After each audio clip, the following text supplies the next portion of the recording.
Halo, perkenalkan nama saya Renato Petru Setiawan dengan NPM 2270532009 semester 2. Saya dari kelas A4. Di video kali ini saya ingin menjelaskan apa itu fungsi dan kedudukan bahasa. Pasti di sini masih ada yang belum mengerti apa sih sebenarnya fungsi kedudukan bahasa itu.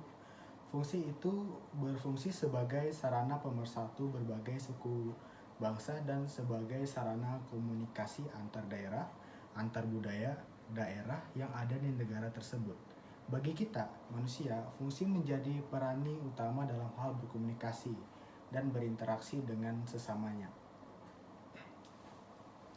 Nah, di negara kita sendiri yaitu Indonesia, bahasa Indonesia memiliki dua fungsi utama, yaitu sebagai bahasa nasional dan sebagai bahasa negara menurut Satata dan kawan-kawan. Di sini saya akan menjelaskan beberapa penjelasan-penjelasan tentang fungsi dan kedudukan bahasa. Yang pertama, bahasa Indonesia sebagai identitas nasional. Kenapa bahasa Indonesia disebut sebagai identitas nasional?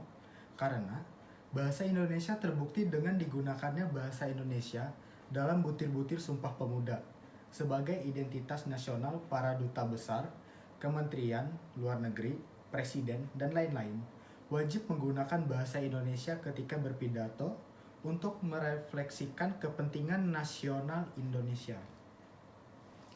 Yang kedua, bahasa Indonesia sebagai lambang kebanggaan bangsa. Nah, di sini saya akan menjelaskan kenapa bahasa Indonesia bisa dianggap sebagai lambang kebanggaan bangsa. Bahasa Indonesia telah ditetapkan sebagai bahasa nasional sekaligus bahasa negara dalam Undang-Undang Dasar 1945 Pasal 36 yang artinya bahasa Indonesia ditetapkan sebagai lambang kebanggaan dan identitas nasional serta bahasa resmi kenegaraan. Dan juga dibuktikan dengan masih digunakannya bahasa Indonesia sampai sekarang. Berbeda dengan negara-negara yang lain terjajah seperti India, Malaysia, Australia, mereka harus belajar menggunakan bahasa negara pemakmurannya. Untuk yang ketiga atau yang terakhir, bahasa Indonesia sebagai alat komunikasi.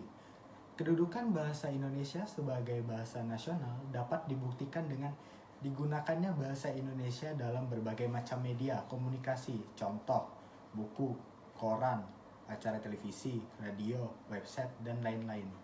Karena Indonesia terdiri dari berbagai macam suku dan budaya, maka harus ada bahasa pemersatu di antara semua itu. Sekian dari video saya, terima kasih.